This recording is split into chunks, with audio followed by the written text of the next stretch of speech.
Ladies, gentlemen, transhumanists, and recent Tartarians, welcome to an exciting interview with Gennady Stolyarov II, who is, founding chairman of the Transhumanist Party of the United States, and I think you've done a really good book called, is that right? It's, Death is Wrong, I think is the name. Death is Wrong. I love that.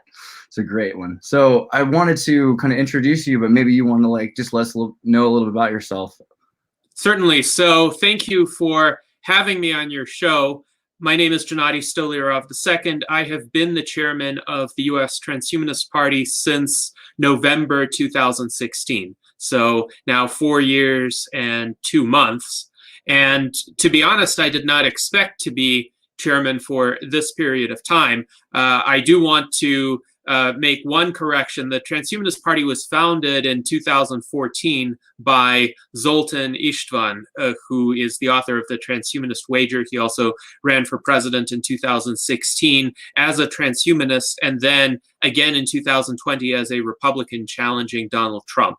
But after his 2016 race, he essentially decided to move on to other endeavors and try to run for various positions with other political parties. He's still a transhumanist, but he transferred the leadership of the U.S. Transhumanist Party to me, and this is how I became the chairman. Now, the Transhumanist Party stands for putting science, health, and technology at the forefront of American politics. We have now about 3,200 members, and we have a detailed platform on our website at transhumanist-party.org. Essentially, we try to be upwing and transpartisan. We look to scientific and technological solutions for humankind's most difficult, sometimes seemingly intractable problems, but we think a different approach from conventional mainstream politics can actually solve those problems. I love the term upwing. I think that's it's really great. It implies kind of, this liftoff kind of time that we're headed towards in terms of, where technology is bringing us out of scarcity and where these solutions are starting to exist non-hypothetically. Where this used to be kind of philosophy, there are books. It's not the first idea in like the 1600s, 1700s. They talked about trying to stop death.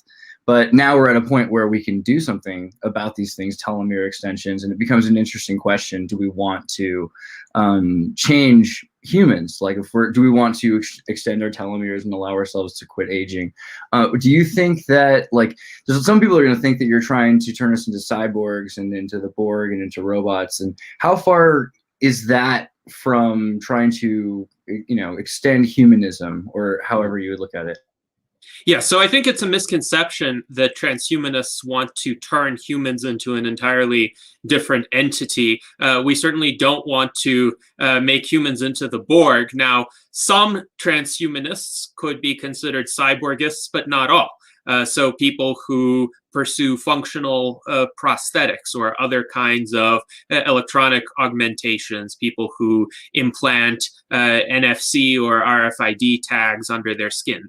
Those could be considered cyborgists, but they are not the entirety of the transhumanist population. A lot of transhumanists simply wish to improve their biology, to not age, to pursue cutting-edge medical treatments, to reverse biological aging, to engage in health and fitness regimens that are fairly broadly accepted by the mainstream. I would say anybody who uses technology in some manner to extend the boundaries of human potential is an implicit transhumanist, whether or not they are an explicit transhumanist, but somebody who uses a mobile phone today or even wears eyeglasses is giving himself or herself abilities that would not have existed absent those technologies. So really, it's a difference of degree in terms of the technologies that explicit transhumanists advocate. It's also a difference of familiarity.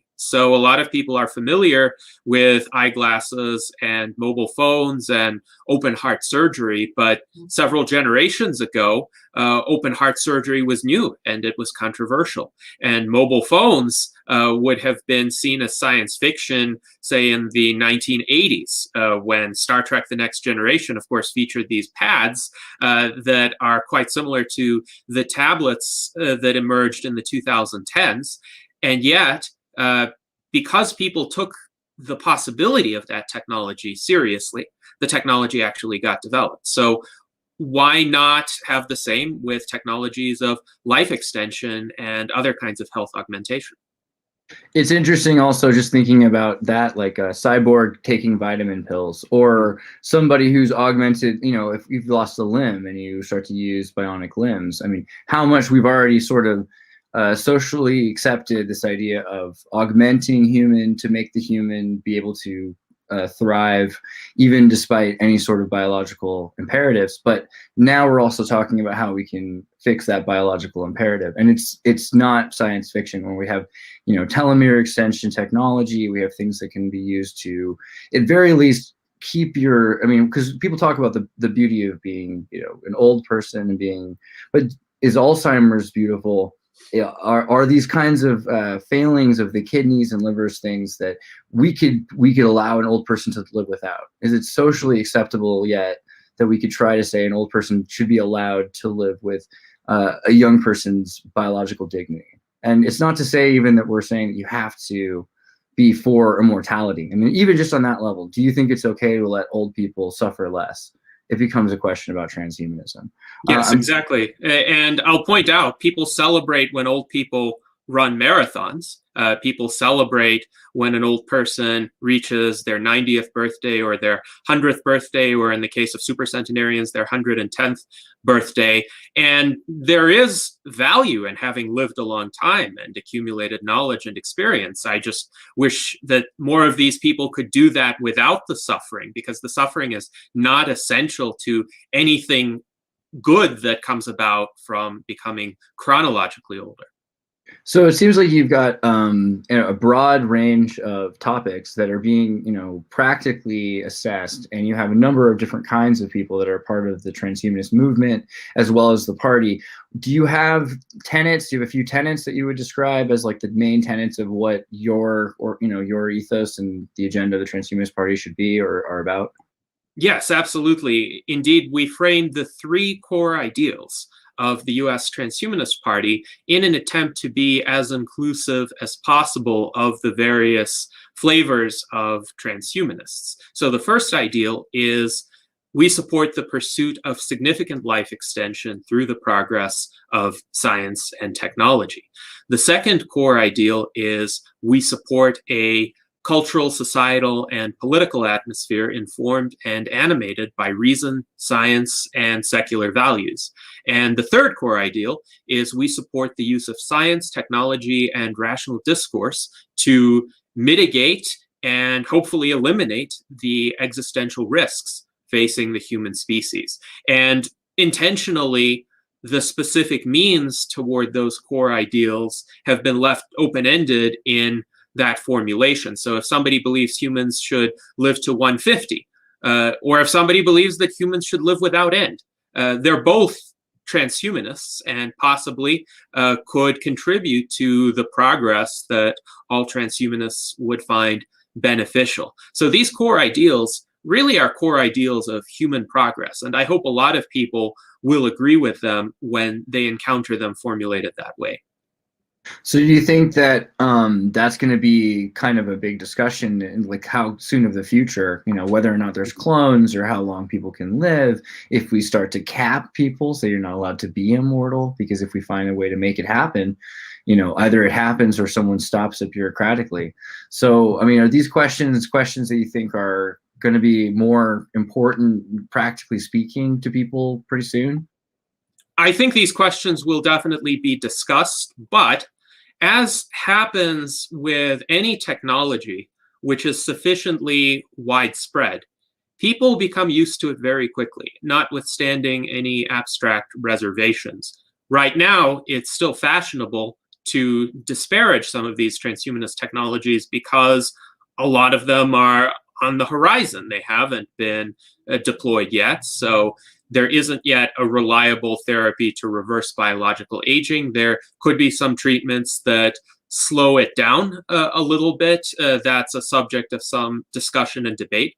But right now, people still senesce biologically, even the transhumanists.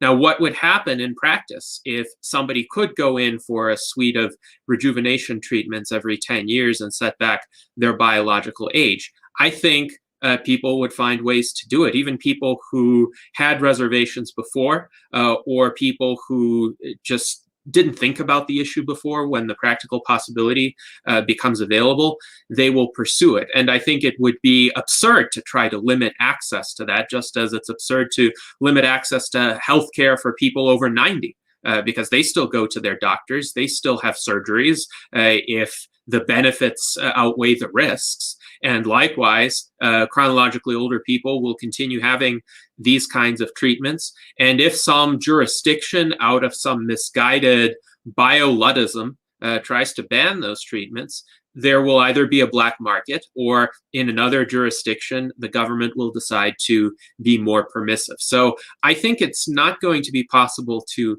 ban this technology when it becomes widespread and reasonable to implement affordably for people.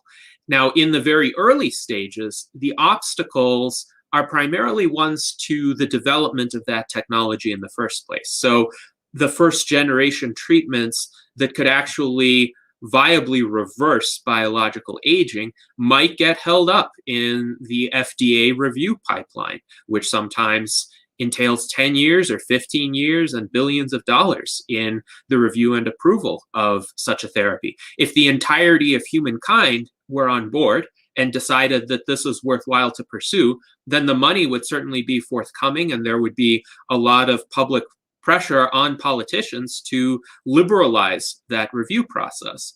But that really is the linchpin of this entire endeavor. If that doesn't happen, the scientific advances could still take place, but it will take a longer period of time for them to be disseminated to the public.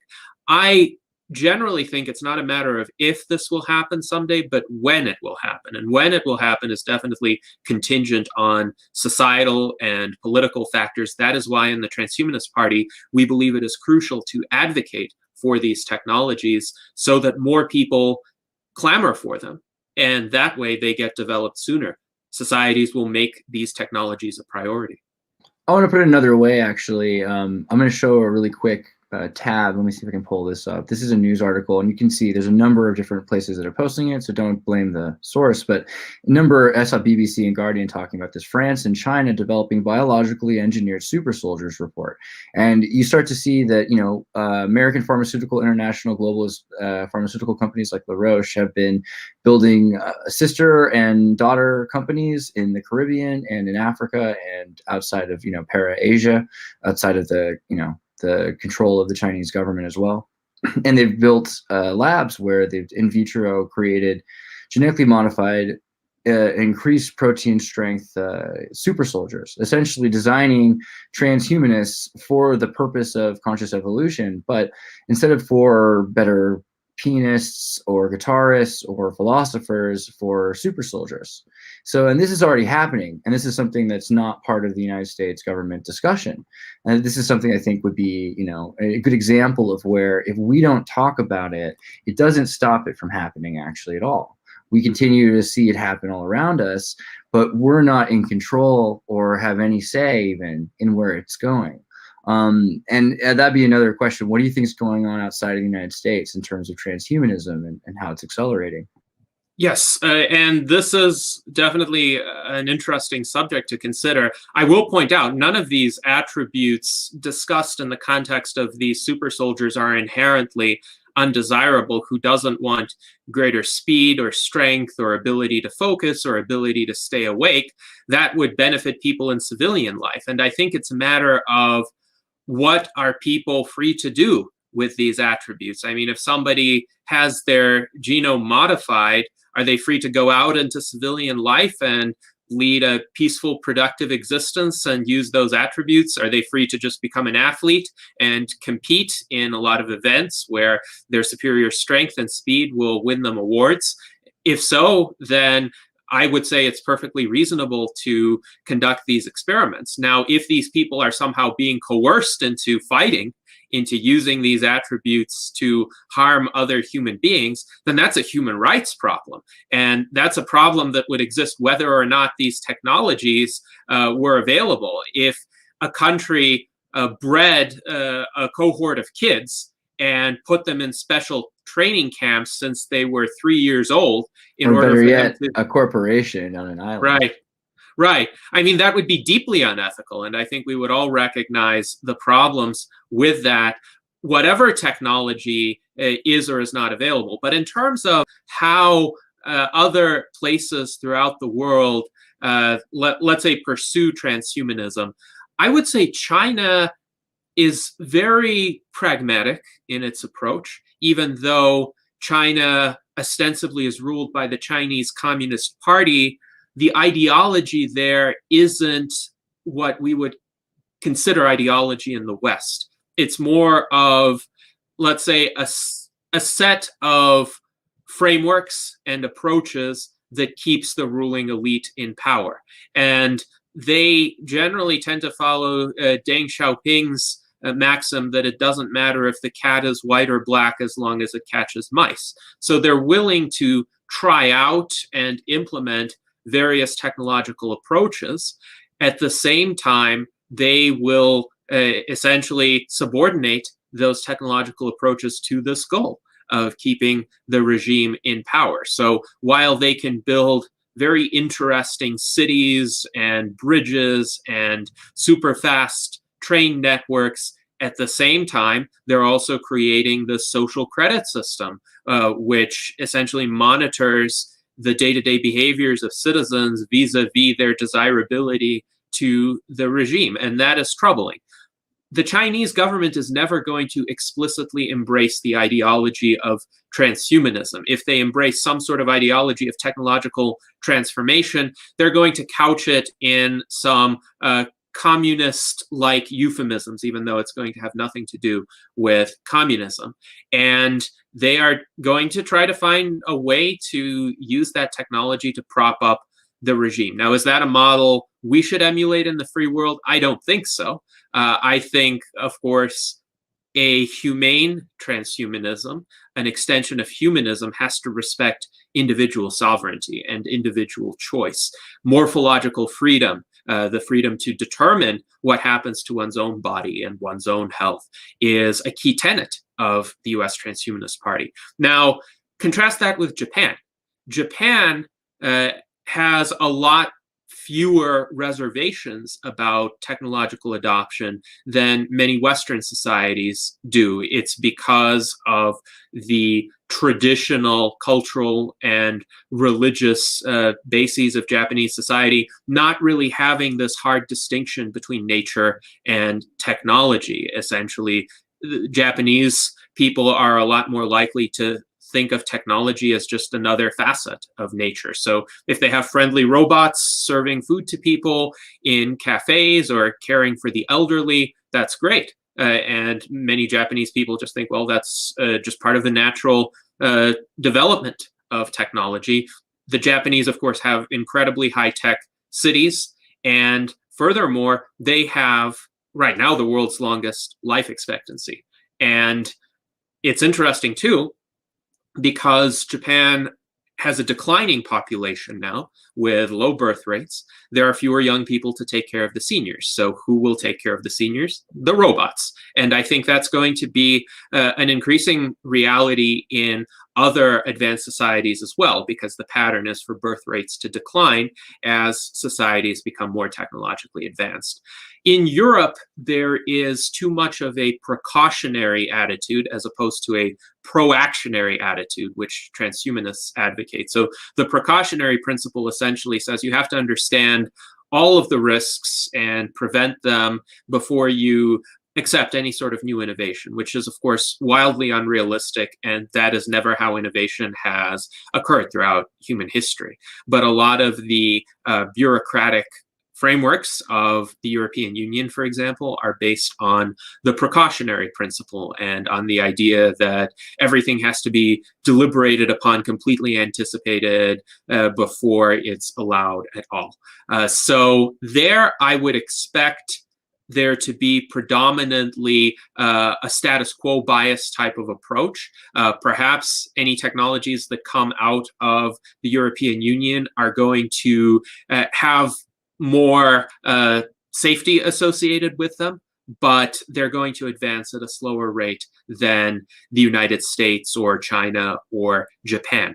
Russia is a very interesting place because Russia is, of course, the homeland of Russian cosmism. Russian cosmism in the 19th century was one of the precursors to transhumanism, and the thinkers of Russian cosmism actually posited, for instance, the idea of a future resurrection of people who had died already, not just the attainment of indefinite longevity for people who are alive today. And it's a bit of a different tradition from Western transhumanism because it had more connections with the Russian Orthodox Church and a kind of mysticism in addition to science. But what happened with the October 1917 revolution is that the Soviet regime didn't really reject technological progress. It just adapted a kind of Marxist framework to it. But if you look at the rhetoric, the literature of the mid-Soviet period, there was a Soviet man, the new Soviet, yeah. Totally. Yes, the new Soviet man is essentially a transhumanist. He can do surgery in the morning and write a poem or a musical composition in the evening, and he's very healthy, very strong, very advanced mentally. And none of that is bad. None of that is undesirable. The problem with the Soviet regime was this framework of establishing the dictatorship of the proletariat. Well, there might be, the thing is, there might be something wrong with it because it's this idea that the new Soviet man is also obedient to the party line. And that's a scary thing also. We've seen videos where they've talked about isolating genes that are associated with free thinking or fanaticism or seeing patterns, apophasia, where you see different kinds of patterns. They want to eliminate in certain adenovirals, people from being able to be fanatic about certain things or having objection to things, being free thinkers. If that's a gene and they could remove it, then you could have an entire, this is Aldous Huxley, right? We talk about transhumanism and Julian Huxley and Teilhard Chardin. The philosophy gets into his son, his response, and you've got a caste system. It's like the future is the past, and you've got the alphas, betas, gammas, deltas, and the slaves have zero interest in thought. They're genetically wired not to be able to have why as a question. They're just happy being gammas, Like, is that something that we have to worry about also? Is what kind of limits are there to personhood when we start to manipulate these things? Well, I would say Huxley's Brave New World is not actually a transhumanist society. It's a reactionary society that strive to use some of these technologies to establish a kind of fixed status quo. Because keep in mind, in Brave New World, people are engineered to die at 60. They're engineered to have perfect health until then, and then they drop dead. And furthermore, technological innovation, while it's at a level high enough to produce essentially mass entertainment and a kind of drowning out of critical thinking, it had pretty much stagnated at that level for a few centuries. So transhumanists believe in continual progress, continual innovation, improvement of the individual, of society, expanding outward into space, colonizing new worlds, improving our capabilities without some sort of finite bound. So we do not want a static utopia. We want a society of boundless expansion. That's one of the principles of extropy that Max More formulated in the 1990s. Now, I think these kinds of dystopian characterizations, they arise from the critics of transhumanism because, in part, the critics didn't fathom the full scope of the vision of transhumanism. Of course, Aldous Huxley lived in the era of emerging totalitarianism. When he wrote Brave New World in the 1930s, of course, totalitarianism was ascendant in Germany, in Italy, in Spain, in the Soviet Union. And America and England, too. Right. And he was thinking of it in terms of, well, this new trend of a totalitarian society, how would it adapt these potential future technologies? But I think Julian Huxley had a better idea of transhumanism essentially as humans still being human, but maximizing their capabilities and removing the limitations, the unnecessary suffering that historically humans had to go through. And I would say in the mid-20th century, even the Soviet regime, for instance, was very much in favor of that. The Soviet regime was, of course, advocating for space exploration, but also I recall as a child reading a physiology textbook that was published in the late 1950s in the Soviet Union. And there was a chapter in that book that started with old age is a disease. So right now, of course, transhumanists are trying to convince governments throughout the world to declare biological aging a disease. But in the Soviet literature, which was subject to heavy censorship, by the way, that concept could be formulated very matter-of-factly and accepted by the broader public. Now, the reason why I don't think Russia is going to be at the forefront of transhumanist progress, even though there are active transhumanist groups in Russia, is simply that everyday life is extremely difficult for Russians, and they are living in an authoritarian society, though no longer a totalitarian society. So if you approach an ordinary non-transhumanist Russian, your response to transhumanist ideas is not going to be, oh, this is evil or unnatural or contrary to God's will. Most likely the response would be, this is a beautiful dream, but we ordinary Russians are never going to see it because, look, life is terrible right now. So it's more of a kind of fatalistic resignation rather than the moralistic objections that we so often encounter in the West.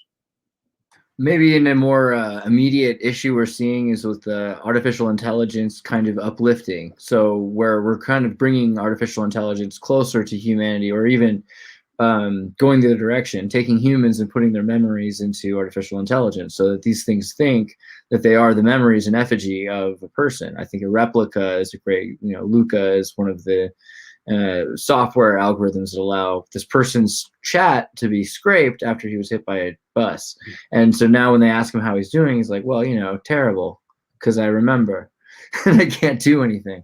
So what about transhumanism in terms of uplifting artificial intelligence, and where does that leave artificial intelligence if it's a robot or a worker? If a worker is, what rights does this thing that believes it exists have in our future? Yes, and indeed the Transhumanist Party has deliberated extensively about sentient entities' rights and the possibility that in the future sentient entities will not be limited to human beings. We have our Transhumanist Bill of Rights version 3.0. There were two prior versions, and the last two versions were voted on by our members who proposed various articles within the Transhumanist Bill of Rights. And the preamble to the Transhumanist Bill of Rights is an extensive discussion of what constitutes a sentient entity that would be deserving of rights. And indeed, if we had an artificial general intelligence that was self-aware, that was capable of formulating rational insights, and to an external observer was indistinguishable from a human intelligence, then I would say it is best to err on the side of recognizing rights for that entity and providing protections. Now, we are not there yet with the chatbots, even though some chatbots have become quite sophisticated, especially those that utilize the GPT-3 language that was recently developed. But they're still not capable of understanding, and they're certainly not internally self-aware. So you could have GPT-3 output statements that seem coherent, but they are kind of internally coherent. They're not necessarily accurate vis-a-vis the external world. So you could have a GPT-3 chatbot tell you all about how a mouse is bigger than an elephant. It definitely suggests that they don't understand the world. And they're or they're liars. Or they're narrow AI. So you have impressive narrow AI systems now that can play chess, that can play Go, that can drive cars, that can compose music with some curation from humans. And yet, you won't have an AI that composes music suddenly learn how to drive a car.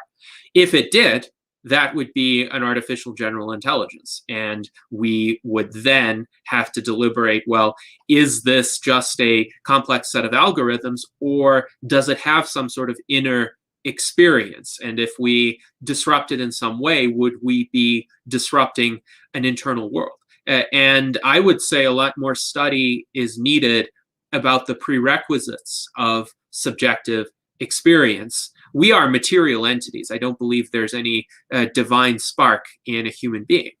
So we, through the emergent properties of biology, are able to individually experience the world. The question is, what are the analogs to that in other substrates, in digital substrates, for instance? And I definitely hope that in the next few decades, a lot more study is dedicated to those kinds of questions. Peculiarly, I find myself just on the side of being, the divine and the spark. I think those are two good words to go together. It seems if we're an electrical being, then we have some sort of spark that, you might as well call it what you want to call it. Don't throw the baby out with the baptismal water. We could call it divine. It's pretty neat. It's pretty neat, at least, if it's not divine. But yeah, okay. So we've talked a bit about personage. We talked a bit about transhumanism as, kind of an ethos. And you've made it practical because this is a real party that's trying to make changes. What are some of the changes in the next 100 years or 20 years? Or give me like a timeline of like how we can actually make this world better through this technique and this idea. Well, I think it's important to understand that technologies are going to evolve in parallel. So it's not going to be a sequence where we first pursue this, then that, then something else.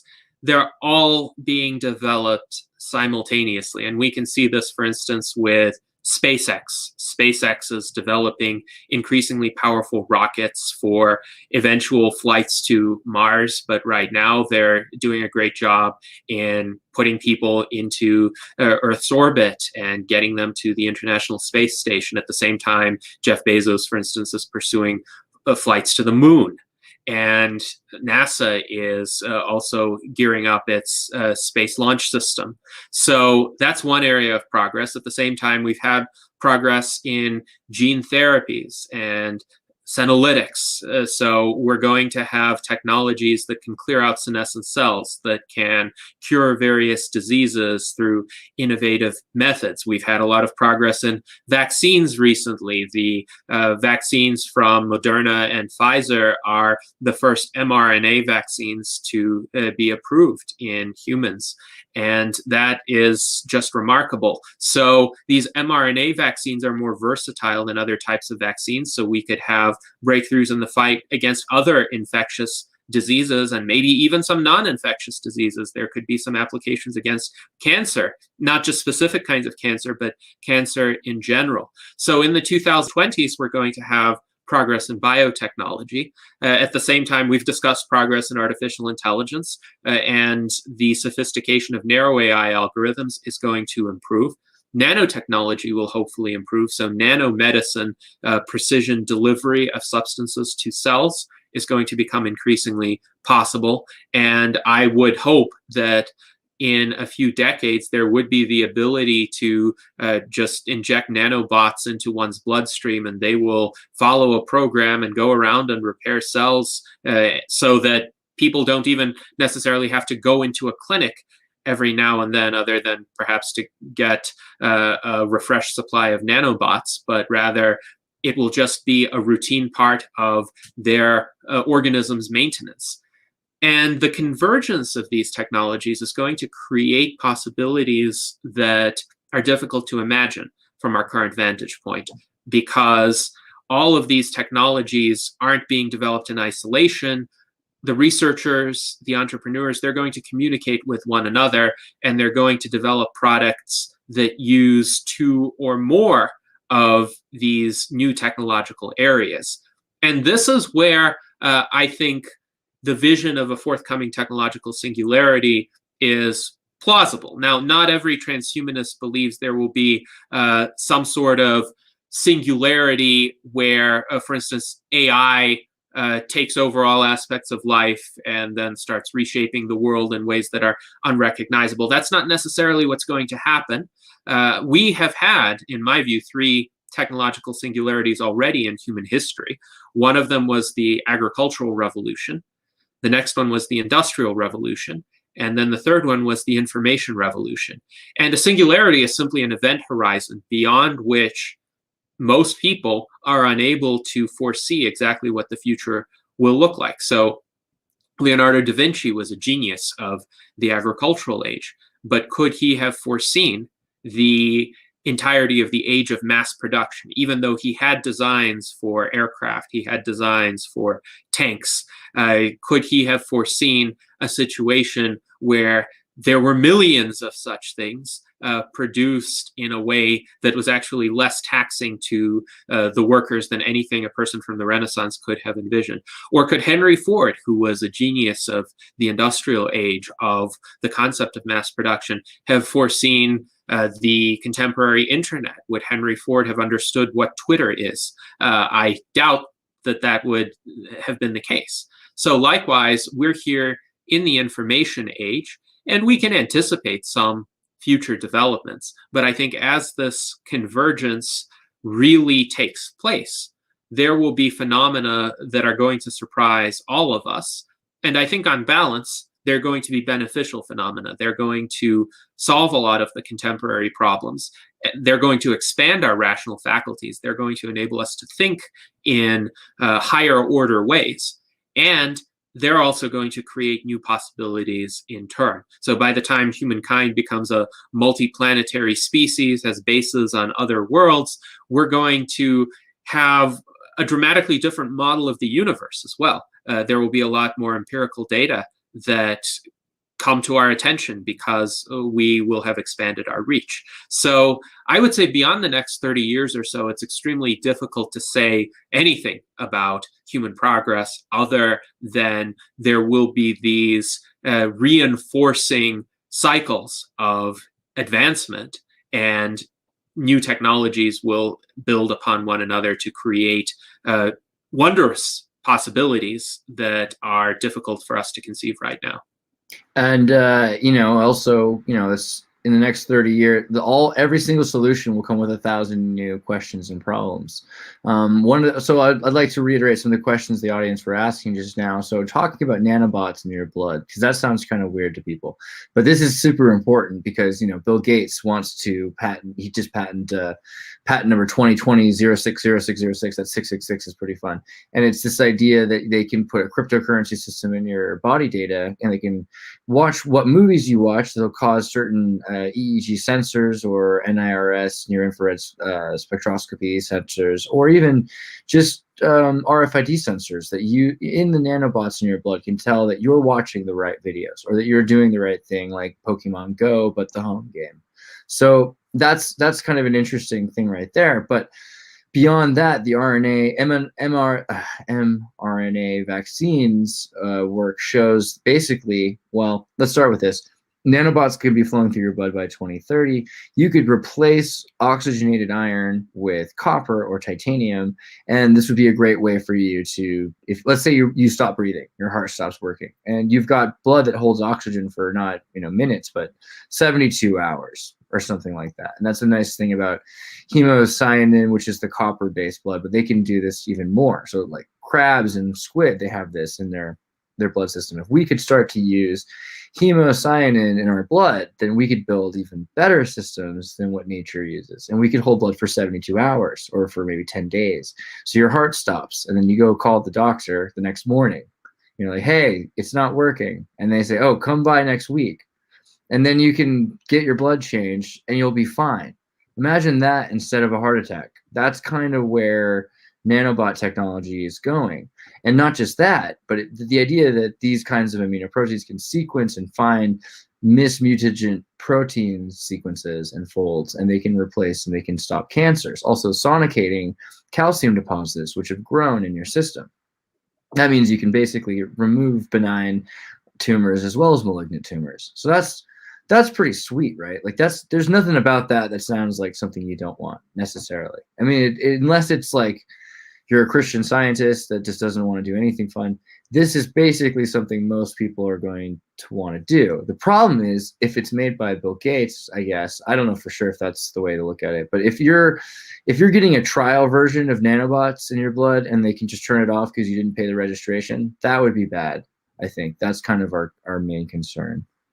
I don't think Bill Gates is as nefarious as many people consider him to be. He has done a lot of humanitarian work that is quite worthwhile. Now, on the other hand, he is not a transhumanist, and he has stated publicly, for instance, that he thinks it would be selfish to try to live longer when there are all these other, in his view, more basic problems like malaria or this current pandemic. What he doesn't realize is that solving those problems, one, is itself a transhumanist endeavor. Two, would be synergistic to the goals of life extension and human augmentation. So he has a lot more work to do in terms of essentially getting around to adopting a true transhumanist mindset. Now, with nanobots mining cryptocurrency, somehow I doubt that that technology would be adopted by people if it were available, because the question is why? Unless you own the cryptocurrency that gets mined, in which case your body is somehow a wealth generator. And prostitute, you can say it, prostitute, crypto crop. And then you'd have to understand, well, how does it work? What are the side effects? What is the energy expenditure? Is it going to cause your blood vessels to overheat or something like that?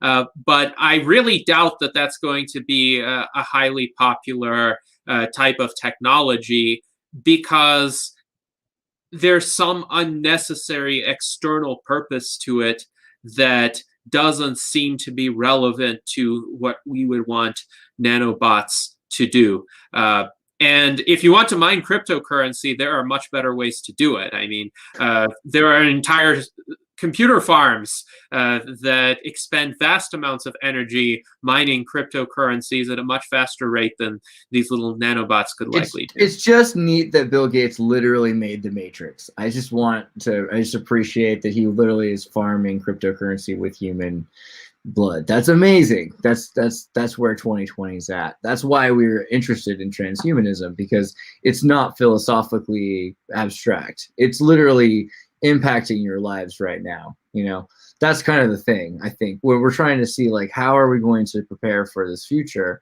What do we do about technology that's, you know, offered to us? And there's probably some benefit to this. It's probably, in some way or another, you're getting cryptocurrency, right? So it gives you a few bucks, but then it scans your promoter sequences in your DNA.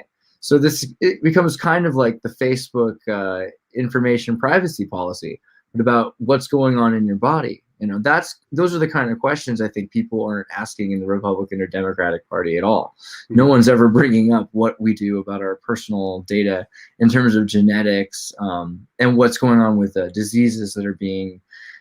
They're studying the human populations through, you know, genetics and seeing who is like what, and it just seems like we're headed towards this Gattaca future. You know, is there going to be rights for anyone in that future? Are we going to be judged by our genomics? Will someone who's not augmented be able to compete in a future that's augmented, that's transhumanist?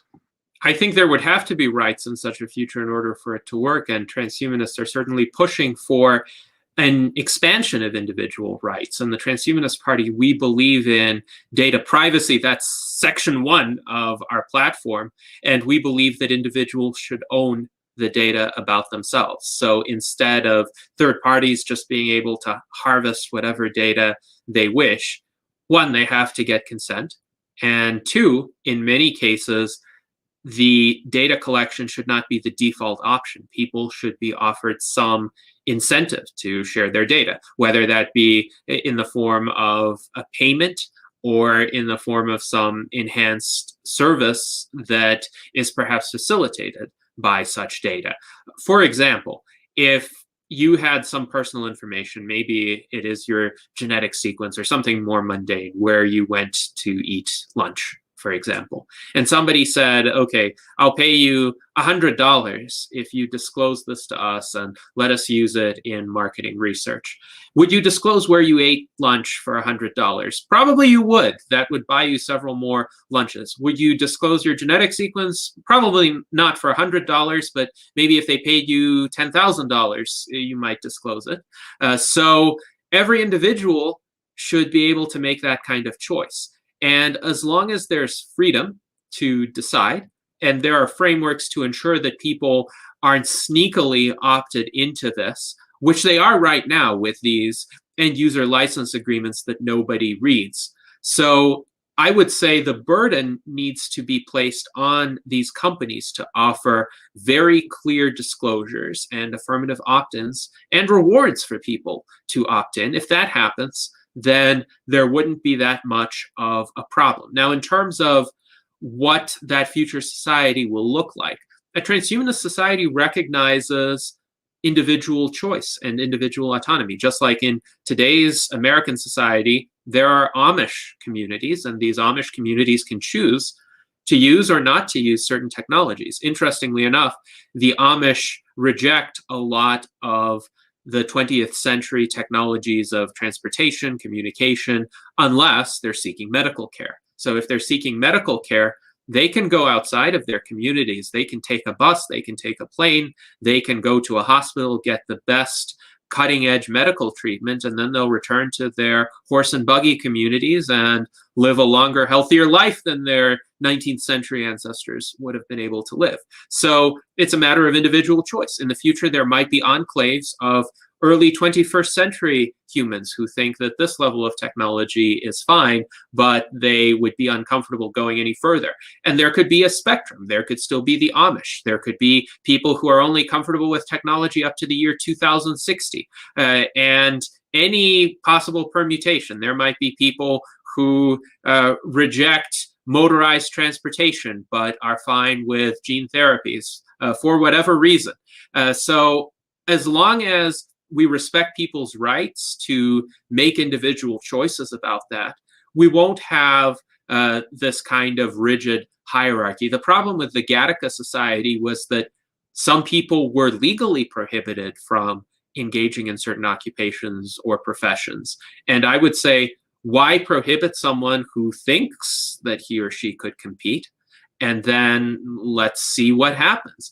If they're not augmented, but they want to enter a particular industry or participate in a sports competition, let them participate. Let's see what happens. If they really are good, there's no harm in allowing that. They might impress us. And if they're not, if they're outcompeted by the people who who have these new capabilities, then perhaps they'll think twice about possibly receiving those augmentations in the future. But again, it's all voluntary. Nobody's going to force people to live longer. No one is going to force people to adopt any particular technology. Transhuman Amish. I really like that idea. I mean, they're like, I don't use a car. Like I have adenoviral mRNA, but we can't watch television. Like the future could exist. Okay. So in the future, we have a lot of different options of ways that we can kind of use technology, and it seems like we're trying to figure out ways of bringing technology to the conversation. What are some of the other things that you think that are not being politically, we're talking about so many lesser issues in politics right now. What are some of these other transhumanist and futurist issues that we could bring up that are not being addressed, that are super critical?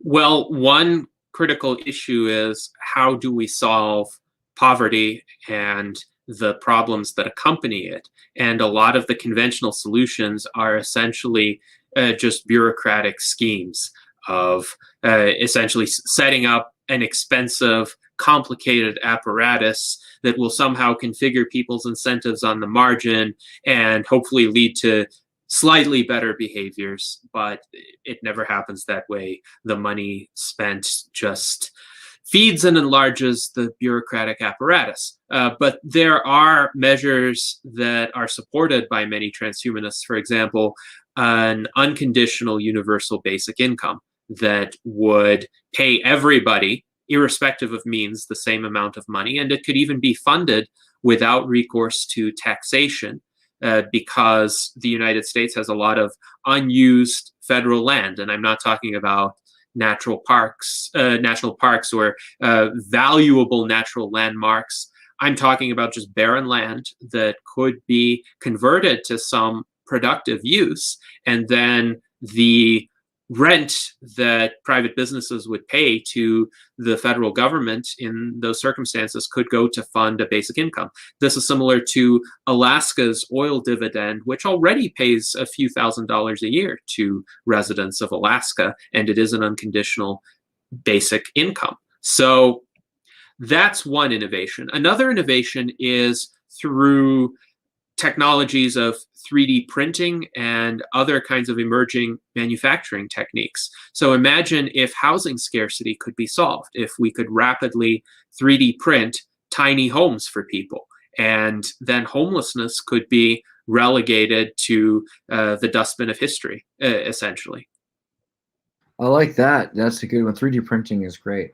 Okay, so then recursing back to the Bill Gates Microsoft 2020-0606 patent, it's a patent about using information for medical, data. So there's a great source for data. They can make money off of medical information, which can be used to help prolong the lives of people. But in exchange, you're maybe getting a little monetary, kickback, which you can buy loaves of bread and wine and go to the circus. So is that something that would make sense in a transhumanist future, that letting a corporation provide an information absorbed economy, and that would be maybe like we're worked through information in order to get paid back enough that we're all giving a universal basic income? Does that seem ethical? I think in some circumstances, it may be fine as long as there's competition and choice and freedom of the individual to decide to share or not to share information. So in a situation like that, where a company says, well, we'll provide some sort of medical service for you, but you have to furnish us with data. The question is, are they a monopoly?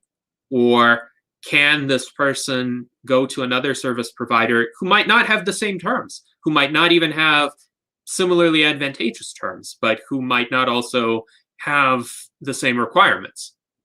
We do advocate for a significant relaxation of patent timeframes in the US Transhumanist Party, because right now, 20 years is far too long of a time frame for medical devices and techniques.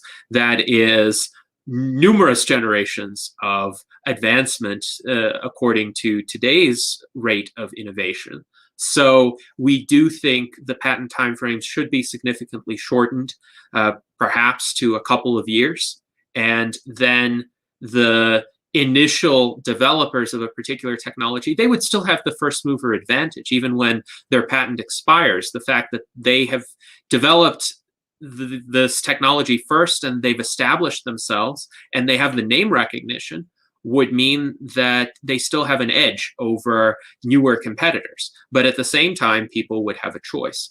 So institutional frameworks do matter. And we cannot just say, oh, under today's system of policies and restrictions, that everything will turn out optimally. It may not. If it is still a requirement to spend numerous billions of dollars and 10 to 15 years to get anything through the FDA, and then assume that this technology gets through the FDA, but the competitors do not, we might have a de facto monopoly situation where some of these services are onerously expensive to people. But it doesn't have to be that way. And this is where I think transhumanists need to advocate for institutional reform, for lowering of barriers to entry, for greater competition. Let's expand on that, actually. So in terms of information and intellectual property, in terms of genetic informational property as well, let's say someone's got the gene that's the cure for COVID or whatever it is. Do they have a right to the privacy of that? I mean, should that be a free thing that should be exploited for all humanity by obligation? Or should that be allowed to them that they can sell it to the highest bidder so that only a few people can be immune that can afford $100,000 vaccine? How about information, in general? Like where should we, if someone can use that information to actually save a billion people, should they be obliged to the same standards if they could have a major effectual change? Well, I do think COVID-19 vaccines should be available to as many people as possible free of charge, and that is part of the US Transhumanist Party platform. Now, how that information gets obtained from individuals, if there were an individual who is somehow through his or her genome immune to COVID-19, one, it's likely that there would be multiple such individuals, not just one person. So one person wouldn't be able to hold this information hostage and say, give me $1 billion or else I won't let you have any sort of data from my genome. But seriously, if a government or a corporation approached this individual and said, we'll give you $1 million, but once we give you $1 million and you let us sequence your genome, you give us unrestricted permission to use that information. That's a kind of agreement that's quite conceivable in practice, and I think most people would accept $1 million in order to do that. And if this is really life-saving information for millions, if not billions, of people throughout the world, then $1 million will be found to pay that individual. That seems fair. I mean, let's hope that someone's willing to be benevolent enough to not be exploited. But I think we should figure out, that there should be a boundary there. Another thing is in terms of COVID vaccinations or in any kind of vaccination in general, sweeping, quick, warp speed. Any worries about things that are like rush technology that doesn't have the time or temperament to deliberate? Or what about a corporation that just like it isn't being watched super hard? So they put in the Simpsons episode vaccine that makes you want to shop at Christmas time or something. What is there some worry that we should be looking like Linux kernel code at the vaccine before we take it, so we know the transparency of code is correct and it's ethical? Do we have to worry about things like that? So I certainly don't mind any sort of information about the development of a vaccine being published and available in an open source fashion. So that could be useful, especially to alleviate some people's concerns. But my concern with the rate of deployment of the COVID-19 vaccines is that it hasn't been fast enough. 2 million people in the world have died already, and 400,000 people in the United States are going to be dead of this disease soon. No vaccine in history has ever had adverse side effects, even 2 orders of magnitude less than that kind of death level. The worst side effects from a vaccine in the United States came from one batch of polio vaccine in the 1950s, where some non-weakened live virus was actually used in the manufacture of the vaccine, and about 250 children died. That was the worst that ever happened with a vaccine in recorded history.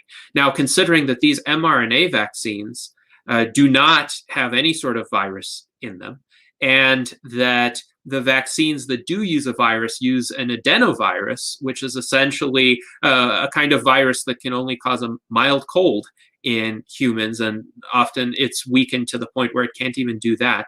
So people can't get COVID-19 from these vaccines. There have been no documented cases of death from the vaccines.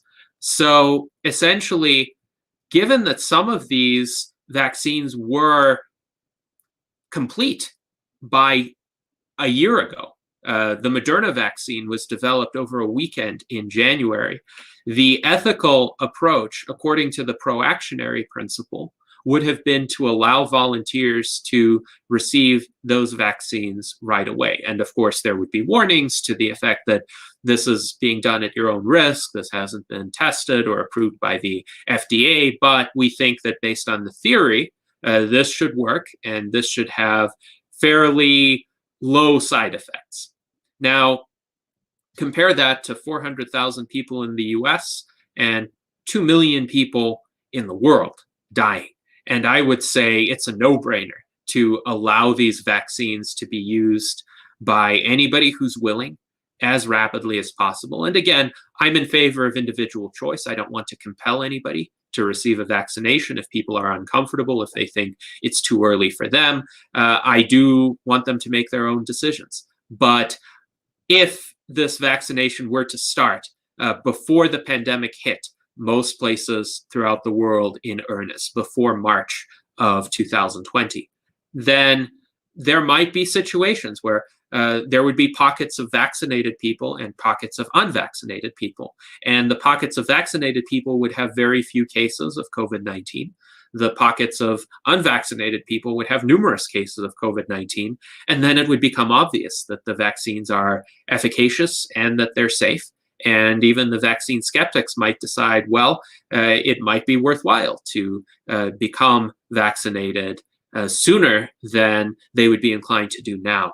The problem now is, even though there have been laudable efforts to accelerate the review process and to skip certain generally unnecessary steps, in my view, this didn't come in time to prevent this third wave that really has been accounting now for the bulk of the mortality from this pandemic. And that is such a shame. I think millions of lives could have been saved.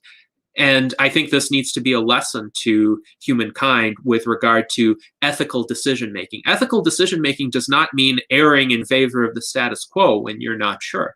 It means rationally weighing the benefits and risks of every decision, including of inaction.